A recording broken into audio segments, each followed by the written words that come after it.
You're listening to The Authenticity Show, where you get to eavesdrop on great conversations about health, creativity, and the quest for excellence. Your hosts are Carlos Casados and Satch Purcell.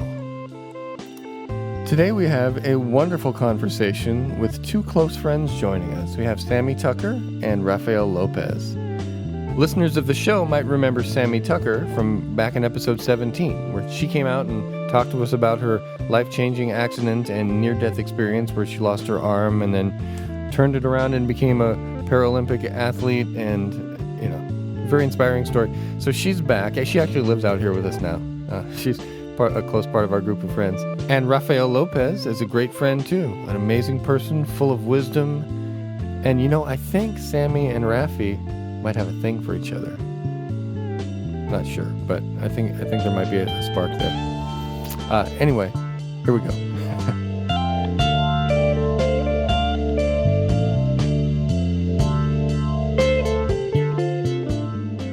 We have two friends joining us for our conversation tonight. We do. So much fun. Two wonderful Thank you. friends. It's a wonderful surprise for me. So, Yeah, we've got a returning interviewee, and we have a new interviewee here. Yeah. Sammi, we've heard before, and Rafi, we haven't yet. yeah. Well, thanks for having me on. It's a wonderful surprise. I kind of walked into this one. I'm up for some fun and for good conversation. Yeah. It's not often that you just get a microphone shoved in your face. Pretty much true. not, but Step up to the mic. step up to the mic. Exactly. Yeah, there's consent. That is true. I Yes, always has ask been- consent. been That's got. true. We've all given consent. We're Right. consenting as adults. Consenting Right. This engaged Yeah. conversation. This is Right. cool. And you know what's interesting is we're going to do this with a bit of randomness and ad hoc kind of spirit. We're just going to see what happens. So it We could might be- as well. I like it. There's a spirit of a lot of what we do with the show, which is like that. We Oh, have yeah. this kind of dive in sort of attitude of just see what happens most of the time. We do prepare sometimes. Yeah, we do. We do. Sometimes we prepare. Sometimes we prepare a lot. Yeah. Sometimes we prepare very little. There have been times when we have prepared to not prepare. Yeah. We've done that before. Just decide. Yeah. Yeah, we just decide. That's yeah. the whole plan to trust thing. That's right. That's right. Yeah. Said by some wise ass somewhere along the lines. It's uncomfortable for a lot of people to do that, though. It is. It is. Well, all of a sudden, there's this pressure on you. And so, like they say in quantum physics that, basically it's about observing things and your observation changes it. Yes. Well, suddenly when you feel like you're on the spot, you're observing yourself and you suddenly change yourself. Isn't that weird? Then you watch yourself and you're like, why are you doing that? Right. So maybe the secret is to notice that you're watching yourself and just go, stop that. This is none of my business. This is none of my business. So mind my own business and then stop observing yourself. And then you can have a easy conversation. Ain't none of your biznatch. Yeah. That's right. None. Get out of my business. Well, full disclaimer, I'm very tired right now. So this will be very funny, perhaps, to see what I end up saying or forgetting to say or hearing this later on and realizing that I said embarrassing things or, so this is a good night for you to ask me this questions. This is Oh, great. good. Yeah, Excellent. exactly. Oh, so you're slap you're, happy in is other what words, you're your saying. your cognitive barriers are not up, and you just like, Correct. Yeah. I'm not even observing them now. exactly. Oh, Because nice. I good. decided. Yeah. The veils are thin. Oh, piercing the veil. That's right. I'm very suggestible tonight, Carlos. Ooh. That's right. That's Carlos's right. master hypnosis skills. We've Upload, already talked download, about. whatever you need, So, Sammi, can I ask you a question? Sure. What's your favorite question for people to ask you? Oh, God. Anything about how do you? Oh. Yeah. Okay. People are usually fascinated So- about how do you. How do you land one of the sweetest, kindest, nicest dudes in the world for your boyfriend? Oh, my God. That's a deep question. How'd you do that? I don't know. That'd be a good question for him. But I think to backtrack that, back before we first met that first day was, I'd had a whole lifetime of really terrible relationships. Been married and divorced 3 times. One day coming to the realization that I was the common denominator. And went, okay, so if I'm attracting these type of people, then what is it about me? And so I spent a good 8 years really trying to figure out who I wanted to attract, and then realizing, is this person I'm being in this moment somebody that if I met this person right now, they would be attracted to me? And day after day after day, the answer was no.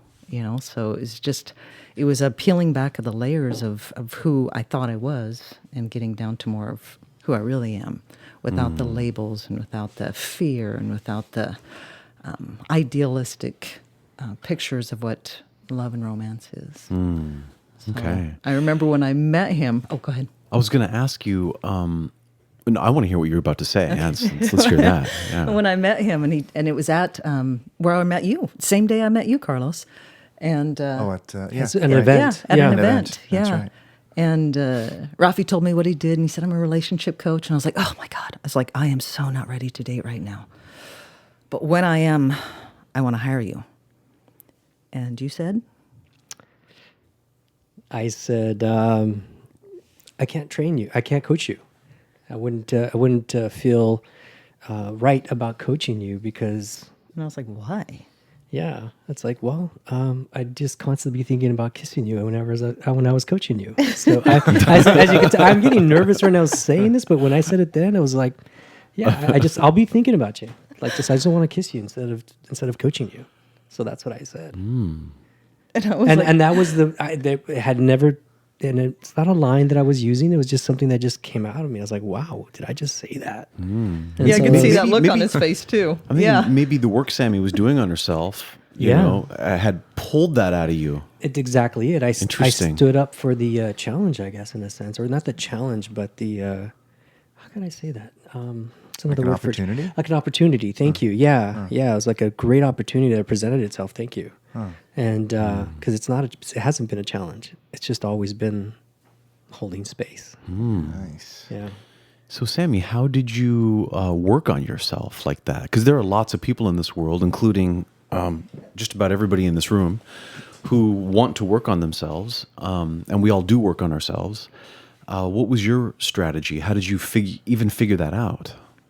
It was something. It was a kind of an unlearning. When I had my near-death experience in 2010, I realized that I had put myself in that ditch by everything that This is I'd the done. motorcycle accident, motorcycle you got accident injured, that yeah. I in 2010 got injured, lost my arm, bled out, and that realization started to globalize in my life. That I could look back while I was in the ditch and realize the decisions that I'd made and the relationships that I'd kept and the beliefs that I had upheld as true all led me to that moment in that ditch. And so I started using that framework in other areas of my life. So if I considered something negative or positive, then I would hold up that belief and go, all right, where did I learn this belief? Is the person I learned it from somebody I want to model? And if not, then it's a simple change. It's simple, but it's not easy. And so it became years of looking at who I was attracted to, why I was attracted to them. And then you can visually play out the movie in your head without actually engaging, because we're so habituated into how we behave around people and how I you were doing respond like to thought things. experiments. Yeah, in your own yeah. mind. I was Okay. doing a lot of what, an NLP called future pacing. All right. So I know that this type of response in a person or this type of behavior in a person is the tip of an iceberg to a deeper behavior, a deeper psychology, a deeper belief system about how men and women react and interact. And so it's becoming aware of my triggers as well. What triggers me for attraction? And is that something that plays out well in the long run? What triggers me for something like, ooh, I'm not attracted at all? Is that because that person's necessarily not good for me? Or is that become from a place of, I don't feel worthy? And I realized that a lot of that, like if I had met Rafael right after my accident, there would have not been the attraction because I wouldn't have felt worthy of somebody that honors and holds space and is just allowing and doesn't have like this expectation, I need you to be a certain way. And so, long story short, I started examining my beliefs and really deciding, is that belief coming from fear or is it coming from love? There's only two things that a thought, a belief can come from, and that's either fear or love, somewhere in that spectrum. So I realized a lot of my stuff was coming from fear, And so if I can feel the fear, then I can feel the love.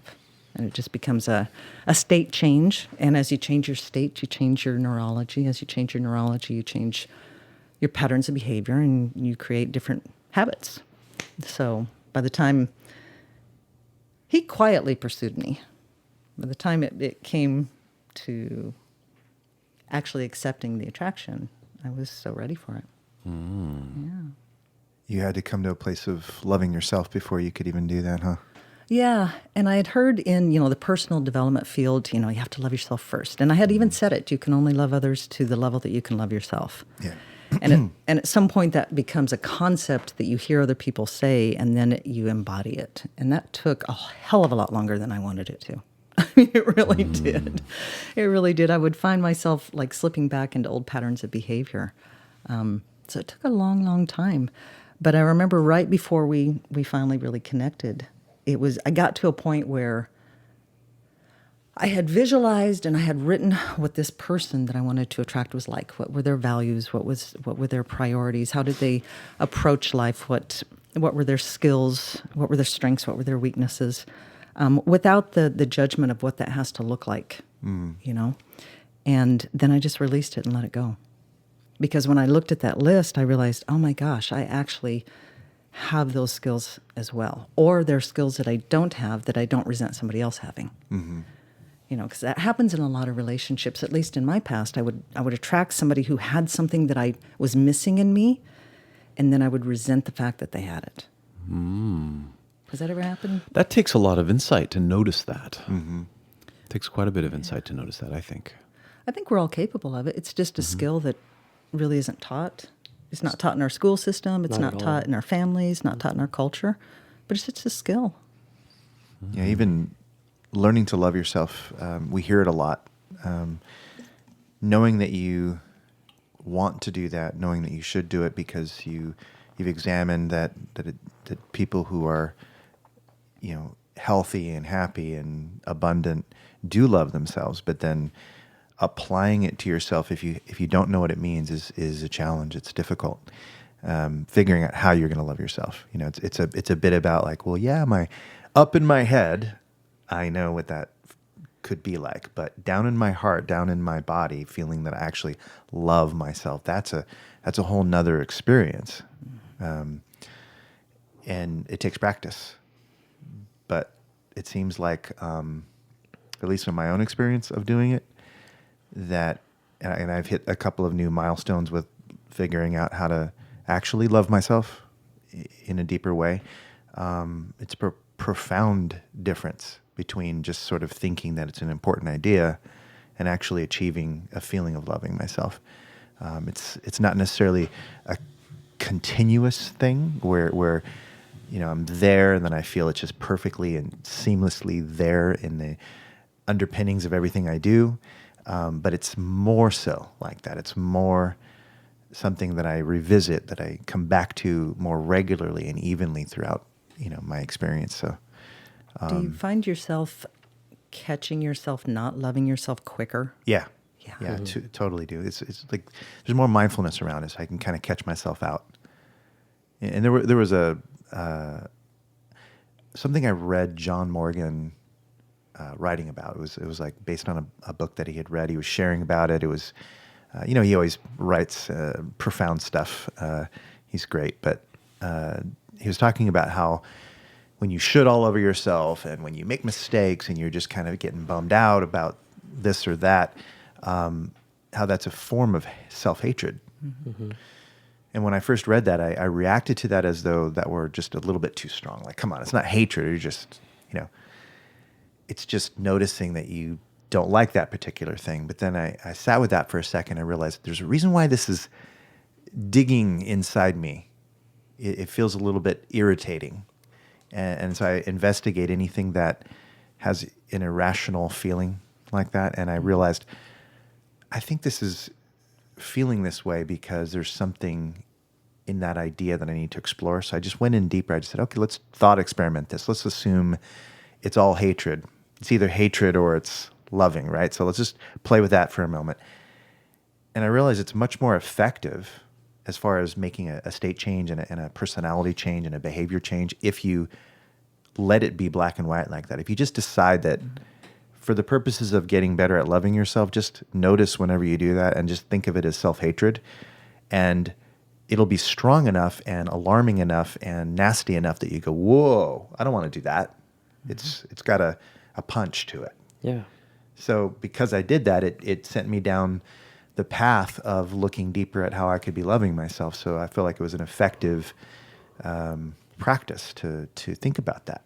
You know, whenever you make a mistake, instead of chastising yourself, instead of beating on yourself, just notice that it happened, stop, recognize that as a form of self-hatred, and ask yourself, how could you be loving yourself through that? How could you apply a loving behavior, loving thoughts, loving feelings to the situation?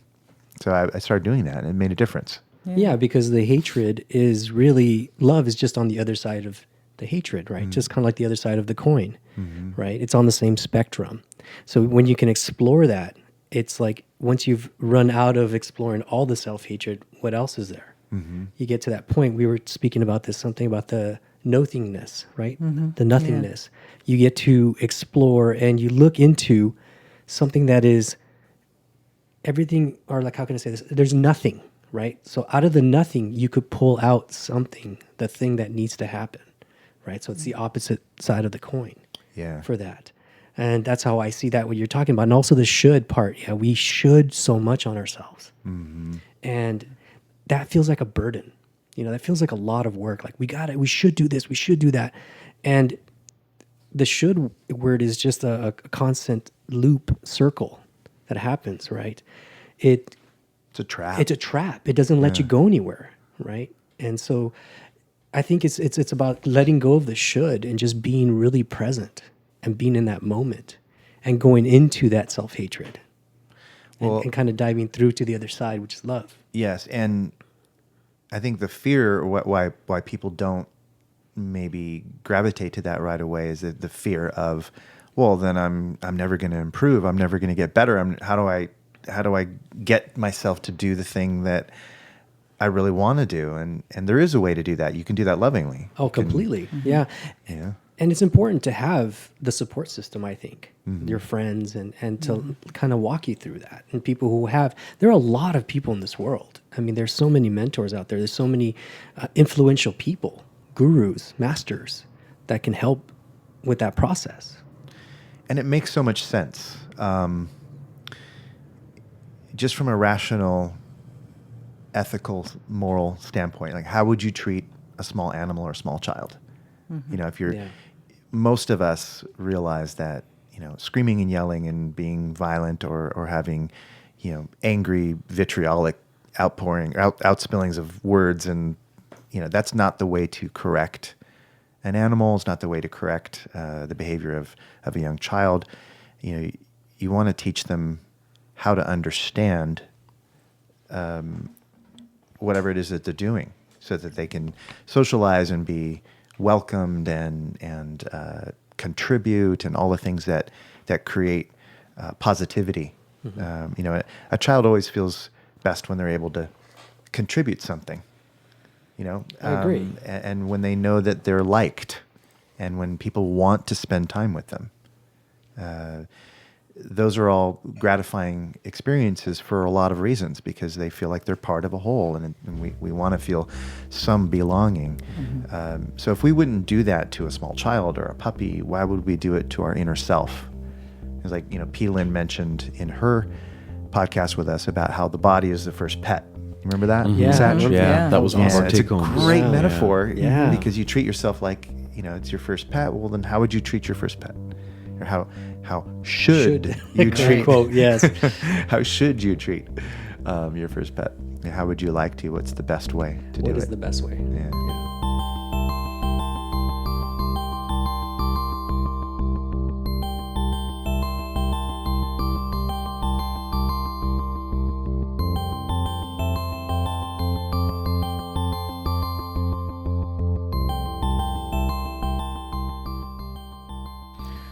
The word should, right? I was thinking, I was listening to you talk, and I'm thinking, well, what could we replace it with? I think an option is might. You know, I should quit my job. I might quit my job. It's a very different feeling.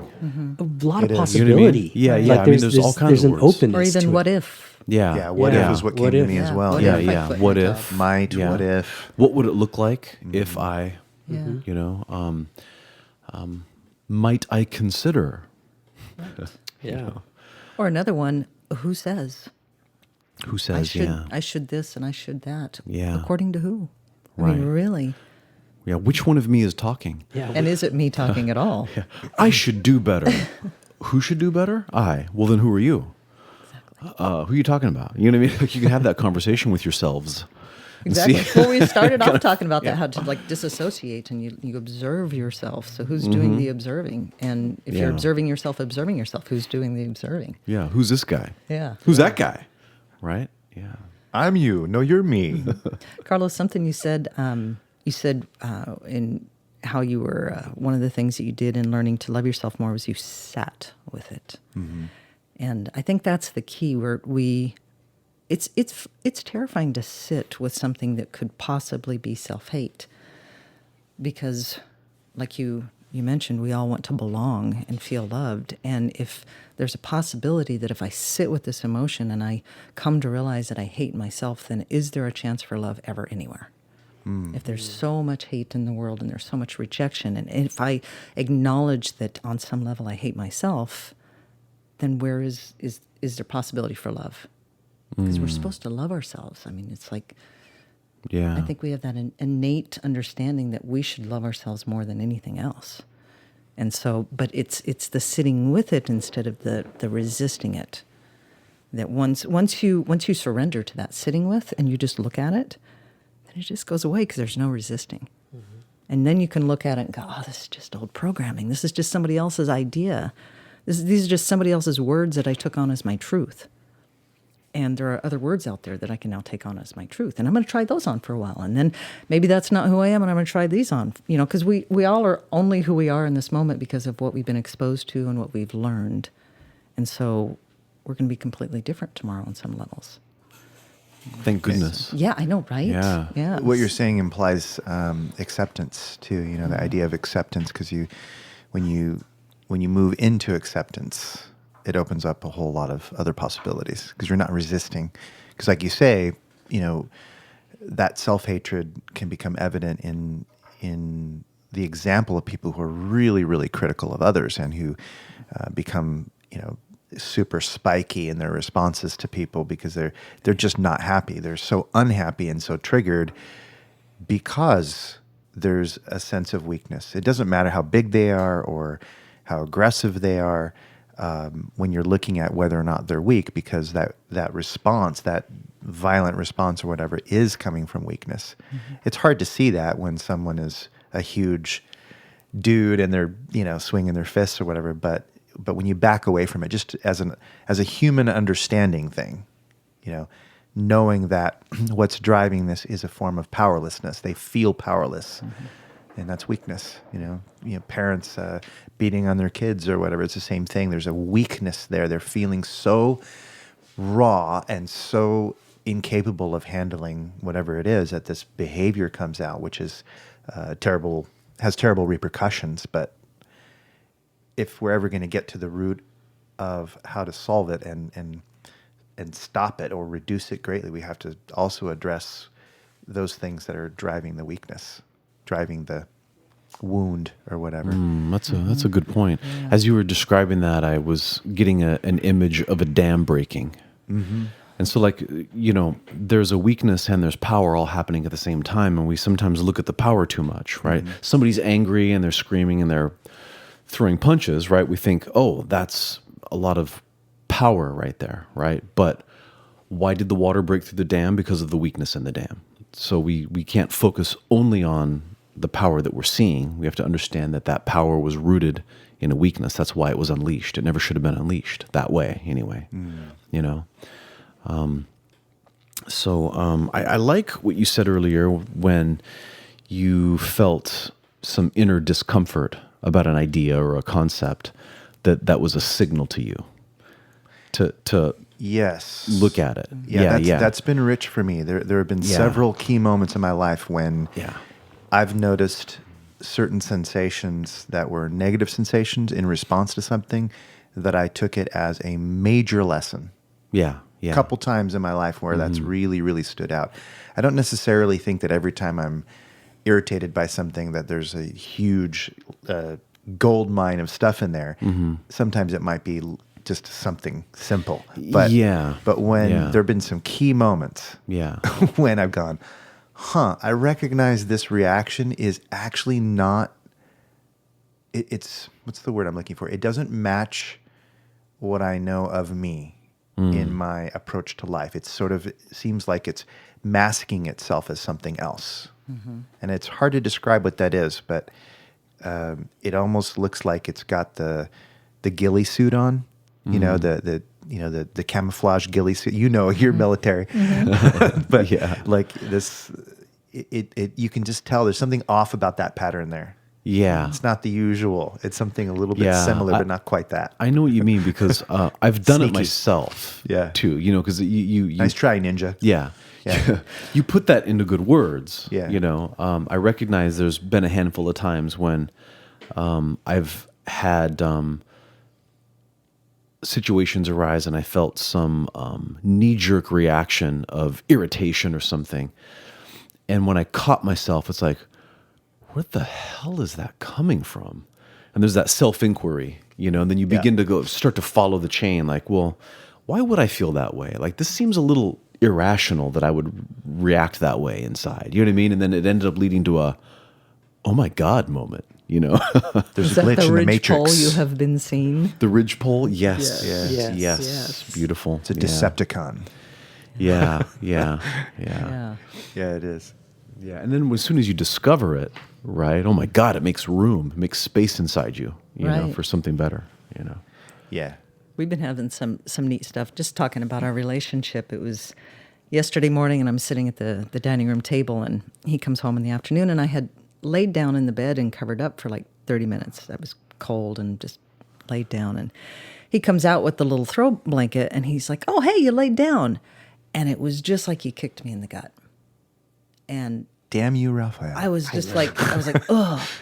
And I was like, wow, why did that hurt me so bad? What's behind that? You know, and I was so rapidly, I was like, not my normal response. I'm being triggered. What's it about? It's not about anything that he's done intentionally. And I took it back to growing up. You weren't allowed to relax. It was work. What are you doing sitting down? Yeah. What do you mean you laid down? It turns into an accusation. Yeah, and so instead it of was an observation. accusation, and so I mentioned it to him the next day because I was like, all right, I'm a little raw right now. I won't talk. You know, he didn't know anything was going on. I was like, hey, would you like to know what happened yesterday? You know? And he's Totally yeah. like, okay. When I said it, I was like, okay. I'll just let her be. Because it's one of those things where it's like we starting to in this relationship. It's like, okay, something triggered her. Instantly see something or feel a shift in her, and it's like, okay, let her process. She'll come Step back to me, back. step back, and let it be. And when she told me that, Were you making space again, Rafael? I was totally making space, you know, just holding that space. And when she told me about it, I was like, oh my God, I was just giddy because she never lies down. I was so excited that she actually laid down. I was like, wow, that's cool. You know, that was my my excitement that she was there. That's how I came about it. Yeah. And it was such an interesting how differently we were seeing these things. And I was just saying that like as praise. Right. Yeah. So we were talking about like how many other things in life when people respond weird ways and you're like, what, where did that come from? You know, Rafi's excited and I'm like, oh, how dare you? Like, oh, now I'm a you know, in trouble child. Yeah. You know, so how many other times in life do we walk through the course of our day and trigger people or get triggered and not even be aware that you're being triggered? That's the thing. And look who you attracted into your experience. Somebody who has enough wisdom to hold that space and not react too much to that. Yeah. So you attracted a situation that allowed you to continue to evolve. Because You a know, reaction so- can create a reaction, can create a reaction, Reaction. can create a reaction. Yeah. 100%. Yeah. Like ping pong. We had that a couple months ago. Emotional ping pong. I was like triggered and I like left the room and I got like halfway into the next room. I was like, wait a second, I'm being triggered. So I walked back in and I was like, let me unpack this for you. He goes, thank you. I was wondering what the hell went on. I was like, this is what happened and this is my response and this is why and it's not you. And oh, we're good. And it was just like, we never argue because we just, whenever we're triggered, we realize that we're being triggered. Right. We go unpack it ourselves, and then we come and explain it to the other person. So it's And don't really get me wrong, because fascinating. I'm a really sensitive person, really sensitive guy. So I will, like, sometimes I'll be like, oh, I just got kicked in the gut myself or in the heart. But I'm like, okay, catch. She loves me. You know, where it's like our goal is long term. You know, we're going to be together long term. So this is not, you know, there's something going on. And so then I have to process and unpack myself, because that's a trigger from being hurt from when I was growing up and all that. So yeah, and it's just remembering that and letting that happen. So then we get to unpack it with each other constantly. Not constantly, but every once in a while. When it occurs. When it occurs, yeah. Yeah. I mean, I think the longest we've ever had to talk about something is about 2 minutes.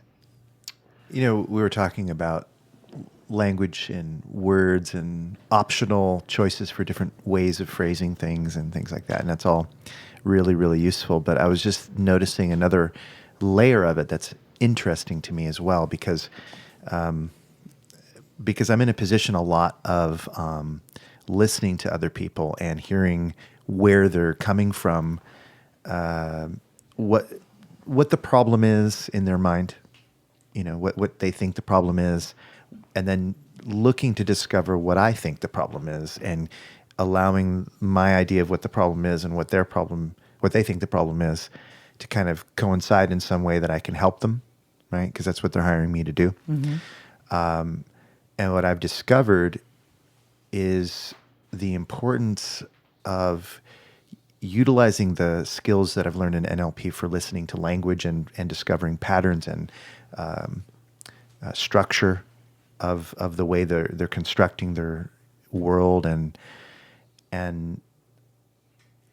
the idea of hearing the way they're constructing it within their model of the world versus feeling like I need to tell them to get out of their model of their world and out of their structure, out of their story too quickly. So what I've discovered is that when I wait and don't do it too quickly, if I can be really, really still and not be triggered myself to go, oh, that's a meta model violation there, and instead go, what have I discovered about hearing meta model that might help me to help them? Because there might be a whole lot of unnecessary meta model challenge, which would only break rapport and only waste my time and their time. But instead, what I'm learning to do is listen to their construct and seeing how it makes sense, even if it hasn't been creating all of the results that they want, but it makes sense in that context. And if I were to go and challenge each structural thing, that would be wasteful, and I might lose the opportunity to really help them with the thing that matters. And I hear that opportunity more and more, because I'm starting to understand that every little meta model violation does not need to be challenged. In fact, very often it's completely fine and can be just left alone. Meta model is a model for understanding how to listen to language and how to get people to move beyond the model that they have by challenging certain things that they say with a plan. It's not a random thing where you just should do every single statement, but it's like an idea of how you can get a person to step out of their model or adjust their model or be willing to consider other ways of looking at things that they hadn't previously thought of. So if someone said, women just don't like me. Okay. A meta model challenge might be, really? All women? Right. Even your mom? Even your mom? Yeah, that's an Okay. example of Got of like it. a way of asking it. But Okay. Another way would just be to go, well, is that really what my job is here? Is to just do that, or am I looking at what's the real thing driving this? Obviously, they're talking in this particular case, because of context, I'll know that they're talking about recent women they've tried to date or something like that. Women they've reached out to for a date. They're not talking about their sister, their mom, their childhood friend that they grew up who was their neighbor. They're not talking about any of that. So me challenging that's doing nothing. does nothing. Yeah. All it does is create a moment of broken rapport. However, the more I understand the structure of the way they create their model, could be interesting for later on then asking them to check into, well, is there anything that you may have noticed about this woman at work that you keep bringing up about that interaction that could be useful? And then that could be an interesting exploration for going, well, yeah, I never thought about that. I never thought I could consider that option. Like maybe it isn't that they don't like you, but did you ever consider that, you walk around with your shoulders forward, you got a frown on your face. I'm just telling you as your coach that I see a lot of this kind of physical stuff. And when you talked about surfing, you lit up. It would be hard for me to imagine a woman not wanting to talk with you when you were looking like that. Yeah. And they don't know that. So now they've got a chance to kind of like shed some light on what's really going on rather than me focusing on the meta model violation. Right. I can go, Very nice. So it's just I was going to say you discovered a principle we use in occupational therapy. It's a type of clinical reasoning called interactive reasoning. Where what you do is you use the natural evidence you gather from interacting with the client, right? So you don't go into it with the intention of I'm digging for information. You go into it like I'm going to pay attention and I'm going to have nice, pleasant, wonderful, authentic interactions with this client. Yeah. But I'm going to pay attention. I'm going to remember. And then at some point, it inevitably comes back and begins to help inform your practice. And next thing you know, you realize that this person thinks they can't do anything, but I remember them telling me how much they like to do X, right? And the next thing you know, you use it for them, and so it involves the resistance of wanting to apply your techniques. I'm going to come in and I'm going to do this and that and the other thing with this patient, right? Because my job is to make them better. And instead, I'm just going to be present with them. We're going to, as Rafael would say, hold space. And maybe I use that information a week from now. Maybe I use that information 2 weeks from now. Maybe 10 minutes from now, but it's interactive reasoning to inform your practice. It's pretty cool. It is really cool. Yeah. I would say that listening to, mentor James Sakalos and more recently listening to some of the lectures of Gabriel Guerrero talking about real basic stuff in NLP and contrasting that with, or combining that with an observation that I made a long time ago, which was the very first NLP class I took. There were certain people in there who were just so freaking annoying about it. They were just in your face all the time, and you couldn't have a conversation with them without them jumping on you. It's what in NLP we sometimes call a meta monster. Because you teach them the meta model, and suddenly they become monsters with it, and just they're at home and they're challenging their wives and their kids, and it's like there's no sense of grasping the inappropriateness of flinging or inflicting NLP upon people. It's not how it was meant to be. There's no used. finesse. There's no finesse. Yeah, it's a bullet in a china It's shop. the handy hammer syndrome. It is like everything. Everything's a exactly. nail. Yeah. Everything's a nail when you got that right? hammer in your hand. So Yeah, yeah, that's it's the funny. same thing. So anyway, those things stimulated my introspection about that, and That's funny. Something that you were saying about like using that information. I just love when I do. I've done that with clients too, Yeah. and they just like. It's amazing. It's so fun to see their eyes and their head kind of cocks to the side sometimes, like, and they kind of short circuit for a moment. They're like, "Oh, you're right," and it's just so cool. Like it gives them that hope or that positive feeling of like, "Oh, okay, cool." I just like using like what you were saying. Yeah, always that's one cool. sense, Cool. yeah. It's kind of like the optometrist that makes that little adjustment. And That's you can see right. things 1 clear. or 2? Yeah. Yeah. Is it 1 or 2? Yeah. A or B?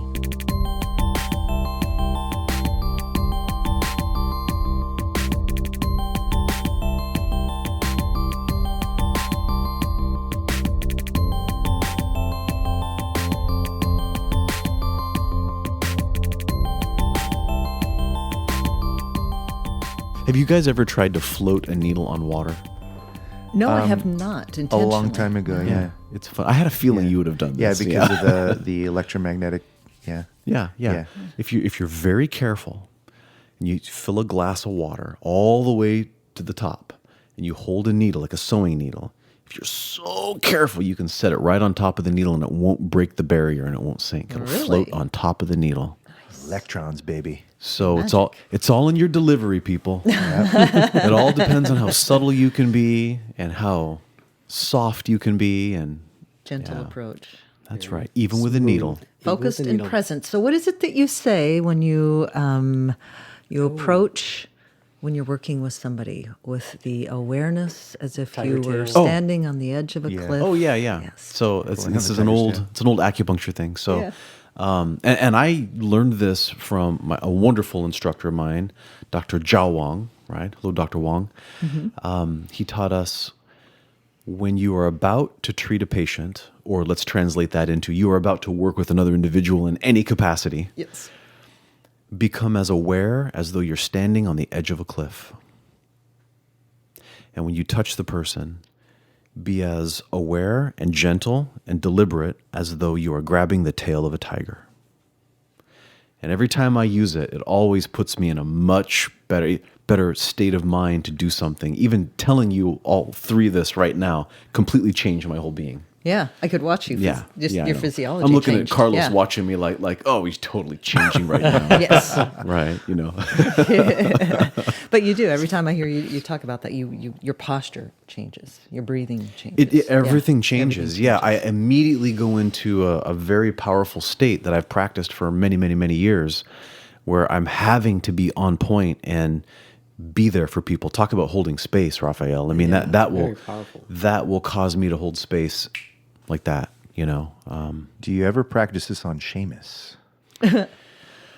Now I have a new project. Seamus Warnock. We're gonna do this. Oh, he's gonna be ain't gonna work. You know, that's what he'd say. But he's Try a to use your lion, so tricks it on is. me. Yeah, it works for a tiger tail, not a lion's tail. Right? That's what he'd say. Yeah. Totally. Did Vipassana help you with that? Oh yes, absolutely. I was doing a lot of clinical work when I discovered Vipassana. First of all, I was working full-time in occupational therapy. So I was treating patients every day. And then about 3 days a week, I was going to my clinic, evenings, weekends, and I was treating private clients doing acupuncture. So I was working with a lot of people. And Vipassana made me so much more aware of my own experience that it really absolutely began to change the experience of the people I was working with. How so? It was way easier to build trust and connection with them. Much, much easier because I was so much more aware of myself. I even started to notice subtle things like previously I never realized that when I touched another person's skin, I can actually for a moment feel almost like it's hard to explain. I can feel a very rapid vibration of an exchange of current between me and them that I never noticed before until after Vipassana and I would touch people. And like now, like lately, I haven't been noticing it. But if I start doing a lot of Tai Chi, if I start doing meditation again and things like that, I know I have been because I touch somebody and I feel that exchange and it's like, oh, there it is.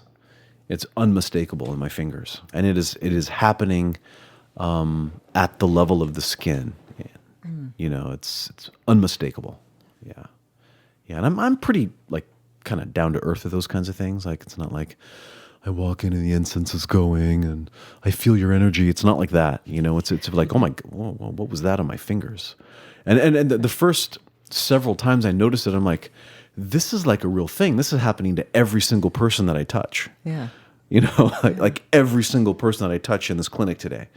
Rafael, you're a body worker. You've done all kinds of amazing work in your life. Do you ever notice anything like that? Or Yeah, I have.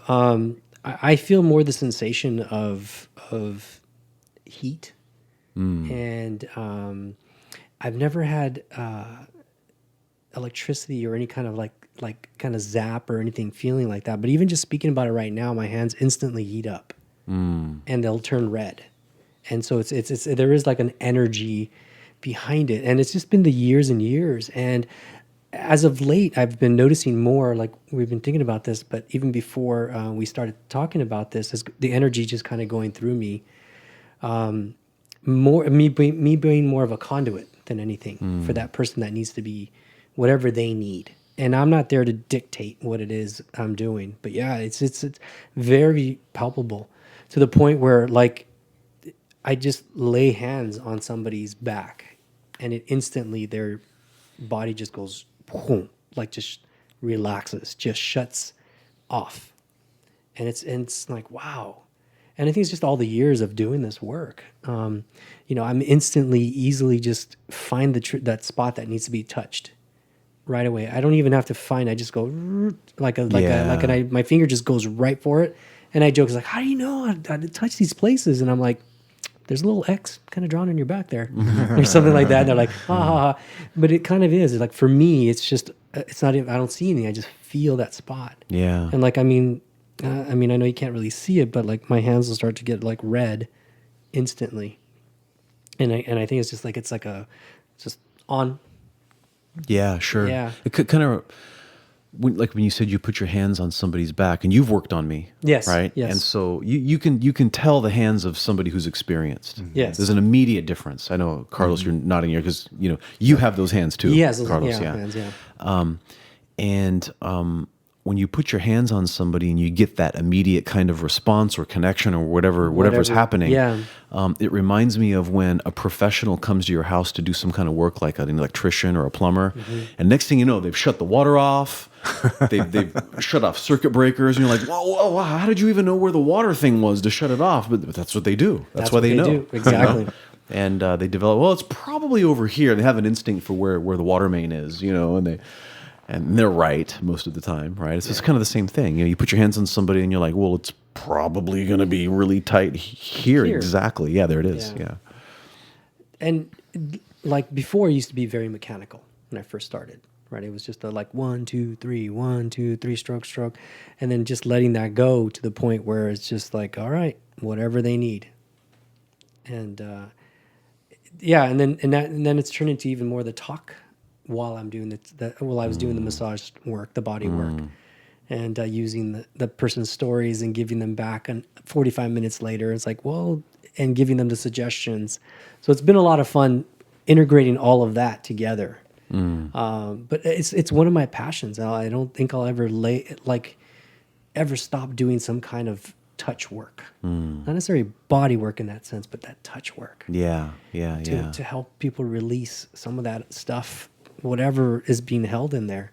So I think really like our world right now is just, we're so disconnected. Yeah. We are so disconnected. Cell phones and I see clients too, and social media is breaking up marriages. It's not breaking up marriages. It's something that is getting in the way of things that people are using, and it's breaking up marriages. So I think it's important to continue doing the touch work and like even the acupuncture or the OT. I think it's a beautiful thing. Because it's like we're missing that. Yeah, it sounds silly, but kind of my jokey mind kind of was picturing somebody on the table with you, and then you're working. You suddenly move down to their hamstring, and they got to get out their phone and take a selfie. Like, Rafael's really digging into my hamstrings right now. I just wanted to share with all you right now. Right, exactly. Instagram, it's like put the fucking phone down. Just put it down. Receive what I'm doing right now. Yeah. Walk away from That's the funny. phone. That's funny. And you gotta. Oh, look, I got a like on that one. Yeah. That reminds me. I was listening to an old talk. Well, from Alan Watts. I guess all of his talks are old, right? Yes. Yeah. And, pretty much. And he was pointing out that, like, today, when today was his day, back in the day, right? That people think that something didn't really happen unless, like, it's a headline in a newspaper. Right. And it's like, well, no, stuff like actually happens. The newspaper version of it is actually not the real one, right? But we have this tendency to think that our life isn't significant or isn't really occurring unless it's on TV or it's on the radio or it's in a newspaper or in a book or something. And it's like, well, did the tree fall in the woods if you didn't Instagram it? Yeah, right. That's a good.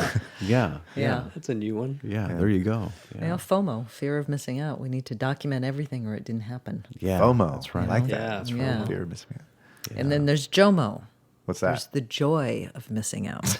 Oh yes. Yes. That sounds good. JOMO's good. Yeah. JOMO's where it's at. Well, some of you know that was a year and a half ago or so. I don't even know, 2 years ago. I just gave up on the news. I just stopped watching Yeah. the news. Oh, wow. And it's not Beautiful, like isn't it? And it's not like if the news comes on, I don't refuse to look at it. If the news is on, I look at it. I don't seek it. And I'm pretty well informed still. Yeah. You know, of course, it helps to have Carlos in my life. You know, he informs me of what's going on. He filters you know? everything. Because what he Exactly. does is he posts amazing stories, and I just read those. That's right? exactly And what then I do, don't- too. You know, like he just posted that scientists split a photon by freezing it. Right? It's Yeah. like, see, now I know that, and I didn't. No, you didn't. I didn't watch the news, Yeah. and I know this now. Right. I have a tendency to focus mostly on news that I think is related to technology and science, yeah. or psychology, or something beautiful that people did to change something in a positive way. Because I figure if 90% of what I post is exemplifying that we have creative options to things and solutions to problems, I'm doing my part to contribute to people's, what's the word I'm looking for? Solution-oriented consciousness. So when people are in resourceful states, they tend to come up with better stuff. And so if a lot of people are looking at me, and I think that if I look at my Facebook posts as any evidence, a lot of people are looking at what I post. I figure that it's my responsibility to contribute something that's helpful. Because if I were just complaining about our current president and what he's doing and all that, I'm just joining in on the experience of increasing fear, dread, hatred, anxiety, and hopelessness. And I don't want to contribute to that. This is not about putting my head in the sand or anything like that. As you know, those of you who know me, I do not put my head in the sand at all. But there's a difference between that and overwhelming your psyche to the point where you can't work your way out of it, and you lose hope, and you lose sleep, and you lose any sense of being able to act in the world. And I really believe that for every problem, there's at least one solution, if not more. Yeah, it's offering information that makes people aware of more possibilities. It's an expansion of possibilities instead of a constriction Yeah, and restriction. And I think our news is just designed to restrict possibilities. Yeah. it's a bit of a bully. Yeah. It's It a bit of is. a bully. It's Yeah. not there to inform. Oh no, It's no. there to manipulate. Yeah. Yes. Correct. And put blinders. Like So in a let's sense, direct. manipulate. Yes. Let's join the crowd. Let's manipulate, but let's do it in our own way, in the way that brings people into hope and creativity and enjoyment, rather than manipulating them to feel fear and hopelessness. Yeah, and like our authenticity page on Facebook. Yeah. We post those kinds of inspiring, informative types of stories. And I recently heard Eckhart Tolle say that basically that we see all this bad in the world. There is a lot of good in the world. It's just that the bad is louder. So it's really important for us, and like what we're doing right now on the show, is to try to amplify some of the good, because it isn't as loud. It's a little more subtle. But it's gaining volume. Yeah, it's a silent giant, right?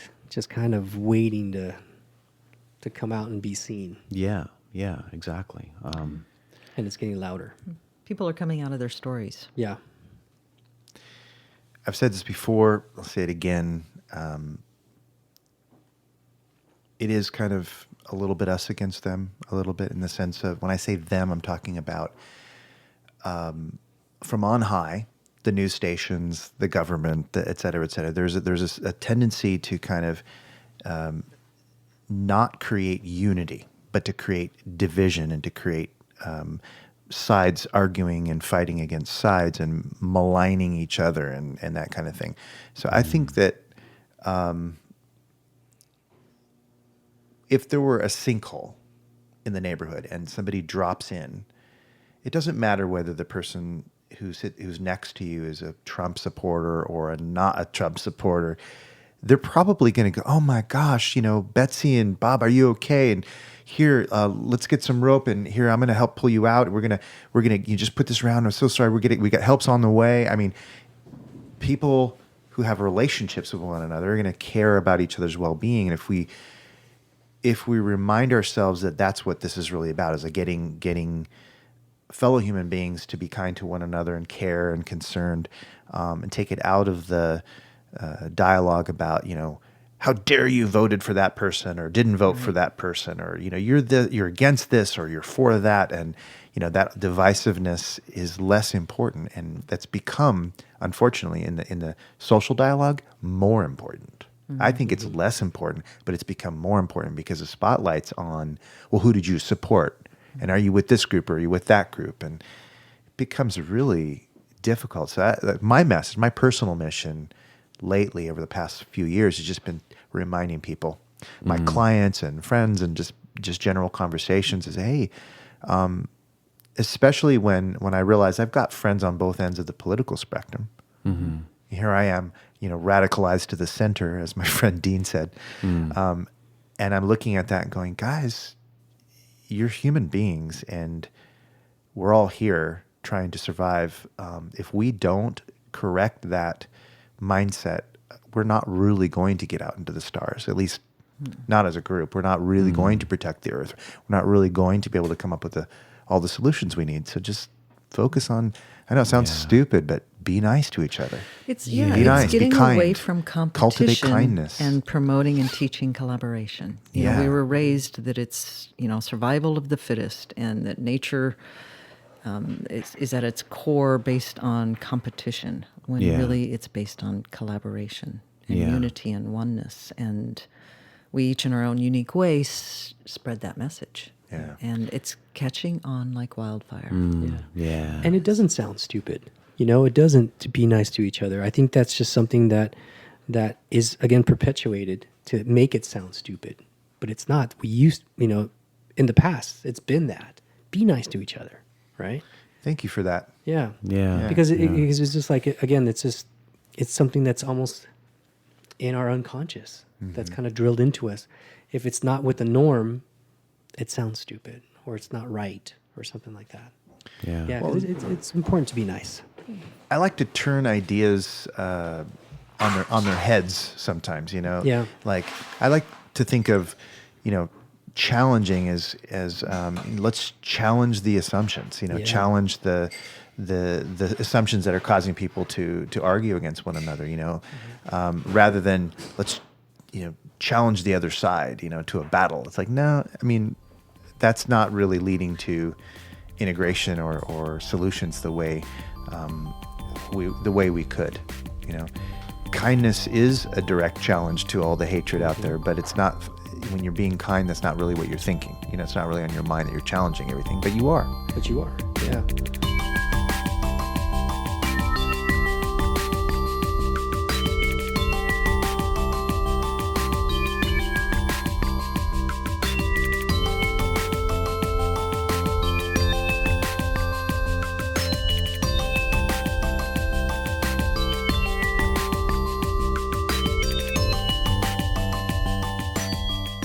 I want to know, what is the nicest compliment you can say about yourself? Let's start with Sammi. Oh. Wow, that puts you back on your heels a bit. And I really want to know. So, Yeah. and I demand an authentic answer. Oh, wow. I respond so well to threats.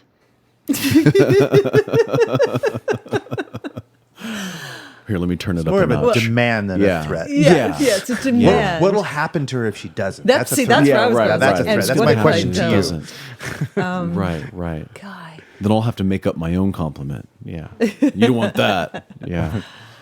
You know what's fascinating about this question is that I was like, oh, that's a big question, because I have a lot of answers, which is a really cool, I guess maybe that's the coolest compliment. I can think of a lot of things about myself that I really appreciate and value. And I don't feel like that's egotistical or anything. I think that is the course. I think that is why we're all here on the earth, to experience all of the experience, but always moving towards becoming who we really are, and that's love. And the more you do that, the more you love yourself, and the more you can love other people. Yeah. Yeah. Well, your answer is a good barometer for how much you do love yourself. I do. Yeah. I was telling myself that today. I was like, because I've been working a lot on my body, and there's been some, body issue things that I've had. And I was just today, I was looking at my body going, God, I just really love this. Because I'm in it anyway. Yeah. She loves her pet. Huh? I love my You're pet. loving your I pet. do. Your pet. I love my pet. I love my pet. And I think that's such a healthy attitude for us to all have. Am I perfect? No. Am I ever going to be perfect? No. Are there things I would love to change? Yeah. But if they're in my capacity, then I change them. But yeah, I love myself. Okay. That's good. That's what I was going for. Yeah. Right. Rafael, what is the nicest compliment you can give about yourself? The biggest compliment, and it kind of goes in line with what Sammi was just talking about, is a nickname that I picked up at a course that I took, is that I am Cupid. That I'm love. For me, I get kind of going back to the holding space and just being with, is accepting that role that I am, and to love myself the most I can. But yeah, it's like to be compared to Cupid, to be fully pure love and true love and all love. So yeah, that's kind of what came up for me. That's awesome. I Yeah. love it. Wow. Okay. And you have a cherub's cheeks too. I do. So, And you yeah, can see a little that's- bit more of them now. I mean, it's a radio show. And you're It's a dating an podcast. archer. And then, so- right, I'm dating an archer. You can so have a bow and it's arrow and all that again, stuff. Sagittarius, right? That's right. Well, Oh, nice. All right. So Carlos, what is the nicest compliment that you could give yourself right now? Because I want to know. Acceptance. Yeah. That's a good one. You accept with reckless abandon. Yep. Yeah. Deep and total acceptance. All right. That's a good superpower. I love it. I love Lots it. of things are possible for me Yeah. when that Yeah. happens. Awesome. Nicely done. So, Satch, okay, I guess I have here's to your practice turn. what I preach, right? Is it- So I'm going to take some inspiration from Raphael's answer. So, I have students, right? I've had many, many, many students over the years. I learned through the grapevine that a group of students that I had several years ago gave me a nickname that I didn't know about. And they nicknamed me the Zen Master. Nice. And it was cool to hear that, right? Because I had made a decision sometime before that group of students had shown up on campus that I needed to bring more of who I really am outside of work to work. And I made a conscious effort to say, I'm going to stop being this image of what I think I'm supposed to be here. That's right. And it's like, this place is stuck with me as the program director. So then what they're going to get is who I really am. Right. Yep. And then it was shortly after that, it was, some months after I made that decision that, I learned that they were calling me the Zen Master. Nice. And it was like, Nice. oh my gosh, wow. And so I wasn't thinking of myself that way there. Actually, there was a lot of insecurity around it, right? But it reminded me that I have an ability to have a peaceful, inspiring impact in other people. Mm-hmm. You know what I mean? And that it was time to go ahead and just claim that and bring that into what I have to do every day. So that was really nice. We're That going was- to get you the T-shirt. that Oh, says really? it. The Zen Master. Definitely. Oh, it's Sounds on good. now. Yeah. Yeah. Oh boy. Yeah.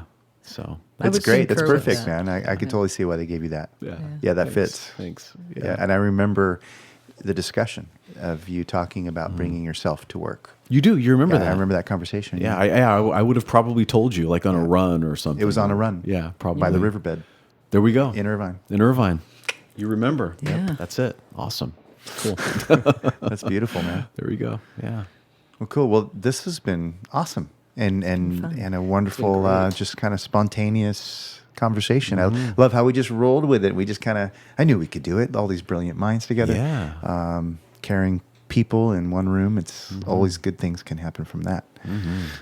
Most definitely. Yeah. We did it again. We did it. Well, I want to did it. say thank you for the privilege of being here a second time, and for being your friend. Yeah. We know each guys- other so much more than we did the first I time you know. came on the show. You know? Well, yeah, I Yeah. had just met you that first time.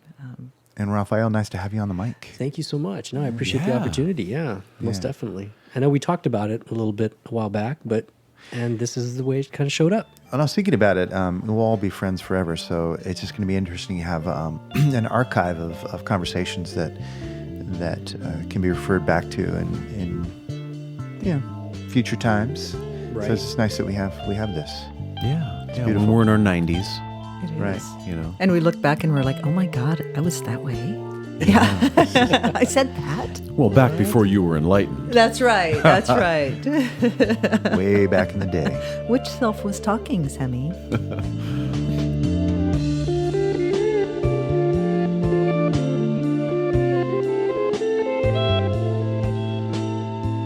You've been listening to The Authenticity Show with your hosts, Carlos Casados and Satch Purcell. Very special thanks to our friends and guests, Sammi Tucker and Rafael Lopez. My name is Oliver Althoen. I record, edit, and produce the show, and I also wrote our theme song, which you're listening to right now. If you're interested, the name of this song is Wedding Bells for the Dead, and you can find it on an album of mine called Obsidian Kite. Please subscribe to The Authenticity Show wherever you get your podcasts, and find us on social media. We would love to connect with you there. You can find our website at authenticityshow.com. Thanks for listening, and have an authentic day.